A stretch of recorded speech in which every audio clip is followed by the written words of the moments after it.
नमस्कार, मेरे चैनल पर आप सबका स्वागत है। बच्चों, मैं आज आपको एक नई कविता पढ़ा रही हूँ। मैं आपको एक बूंद कविता आज पढ़ा रही हूँ, जिसके कवि अयोध्या सिंह उपाध्याय हरिओद है। इस कविता में कवि एक बूंद के माध्यम से आगे बढ़ने की प्रेरणा दे रहे हैं। बूंद की तरह यदि हम बिना डरे हुए आगे बढ़े तो हम बहुत कुछ पा सकते हैं। इसमें कवि संदेश दे रहे हैं कि यदि हम लक्ष्य पाना चाहते हैं तो हमें अपने कदम पूरे आत्मविश्वास के साथ रखने चाहिए।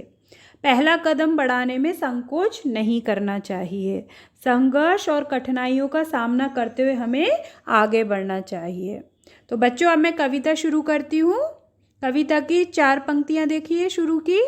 जो निकलकर बादलों की गोद से थी अभी एक बूंद कुछ आगे बढ़ी, सोचने फिर यही जी में लगी, आह क्यों घर छोड़ के मैं यूं कड़ी। देखो बच्चों, जी का मतलब होता है मन और कड़ी का मतलब होता है निकली। अच्छा बच्चों, आप सभी को बूंद का मतलब तो पता ही होगा। बूंद क्या होती है? वाटर की जो ड्रॉप होती है ना, उसे ही बूंद बोलते हैं। जो पानी की ड्रॉप होती है वही बूंद होती है। तो आपको पता होगा बारिश कौन करता है? बारिश करते हैं बादल। तो बच्चों, बूंद का घर कहाँ पर है? बूंद का घर है बादलों की गोद में। ठीक है, बादलों की गोद में बूंद का घर है। अब इसमें कवि क्या कह रहे हैं? इसमें कवि कह रहे हैं कि एक पानी की बूंद जैसे ही बादलों की गोद से निकलकर थोड़ी ही दूर तक आगे पहुंचती है, तब उसके मन में सोचने लगती है कि हाय, वह अपना घर छोड़कर इस तरह बाहर क्यों निकल आई। बूंद बादलों से बाहर निकल चुकी है, पर उसे अफसोस हो रहा है कि वह बाहर क्यों निकली। बच्चों, बूंद बहुत ज़्यादा डरी हुई है, वह बहुत ज़्यादा घबरा रही है। उसको ये लग रहा है कि मैं घर से बाहर क्यों निकली। अब आप दूसरा पैराग्राफ देखिए बच्चों। देव मेरे भाग्य में है क्या बदा, मैं बचूंगी या मिलूंगी धूल में, या जलूंगी गिर अंगारे पर किसी, चू पड़ूंगी या कमल के फूल में। देखो बच्चों, बदा का मतलब होता है भाग्य में लिखा हुआ, किस्मत में लिखा हुआ।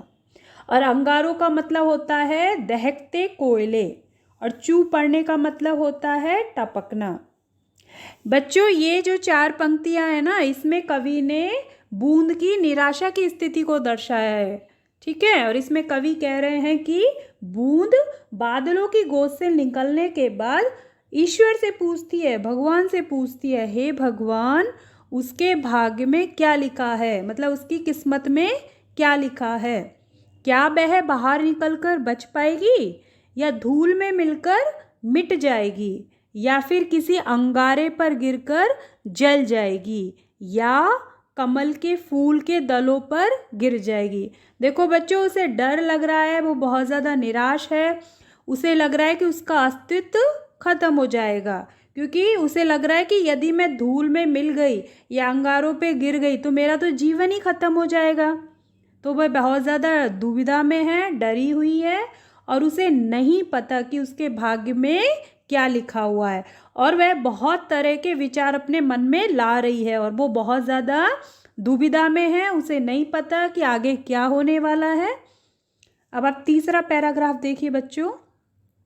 बह गई उस काल एक ऐसी हवा, बह समुंदर और आई अनमनी, एक सुंदर सीप का मुंह था खुला, बह उसी में जा पड़ी मोती बनी। देखो बच्चों, काल का मतलब होता है समय, और समुंदर का मतलब होता है समुद्र, और अनमनी का मतलब होता है बिना इच्छा के।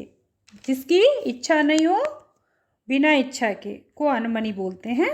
अब आप देखिए कि इसमें कवि क्या कह रहे हैं।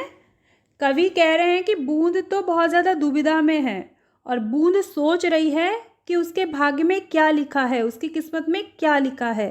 तभी उसी समय हवा का एक ऐसा झोंका आता है कि वह न चाहते हुए भी अनमने मन से हवा के साथ समुद्र की ओर चली जाती है।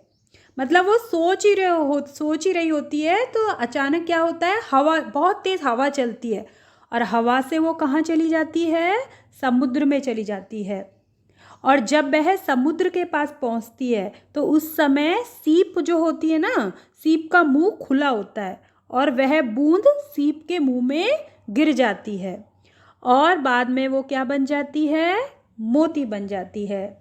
जो बूंद होती है उस सीप के मुंह में गिर जाती है और वह मोती बन जाती है। बच्चों ये जो पंक्तियां हैं ना, इन पंक्तियों में कवि ने आशावादी संदेश दिया है, मतलब पॉजिटिव मैसेज दिया है कि देखो बूंद कितनी डरी हुई थी, बूंद के मन में डर था कि उसकी किस्मत में क्या लिखा है, क्या उसका जीवन खत्म हो जाएगा, लेकिन बूंद अभी क्या बन गई है, मोती बन गई है। देखो अब आप चौथा पैराग्राफ देखिए बच्चों,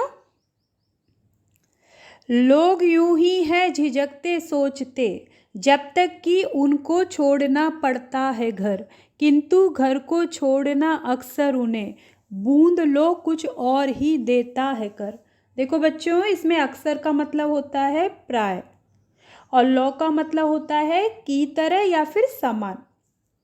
तो इसमें कवि क्या कह रहे हैं कि जब लोग अपना घर, रोजी रोटी, रोजगार या फिर और किसी रीज़न से अपना घर जब छोड़ते हैं, अपने घर से जब बाहर निकलते हैं, तो उस समय वो बहुत ज़्यादा डरते हैं और झिझकते हैं, लेकिन उन्हें डरने की आवश्यकता नहीं है।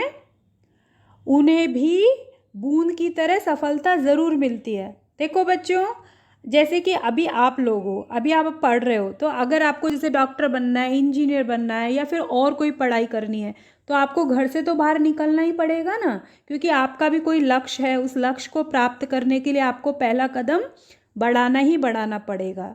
तो जब हम हिम्मत से काम करते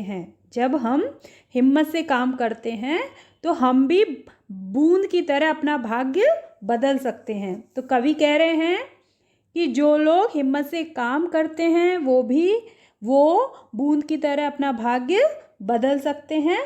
हमें बिल्कुल डरना नहीं है, हमें ये नहीं सोचना है कि हम सफल होंगे या नहीं सफल होंगे। बस हमें लक्ष्य, जो भी आपका लक्ष्य है, उसको प्राप्त करने के लिए अपना पहला कदम आगे बढ़ाना है। बच्चों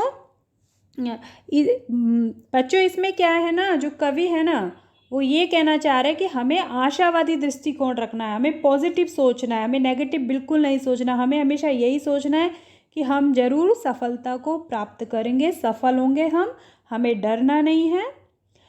कवि इस पूरी कविता में यही संदेश देना चाहते हैं कि परेशानियां तो आती है, परेशानियां, कठिनाइयां तो आती है, लेकिन अगर आपका कोई लक्ष्य है तो उसको पाने के लिए आपको पहला कदम आगे बढ़ाना पड़ेगा और आपको आशावादी दृष्टिकोण रखना है। ठीक है ना बच्चों, आपको समझ में आई ये कविता? धन्यवाद बच्चों। प्लीज़ मेरा चैनल सब्सक्राइब कर दीजिए और अगर आपको मेरा वीडियो पसंद आया तो प्लीज़ उसे लाइक और शेयर कीजिए। धन्यवाद।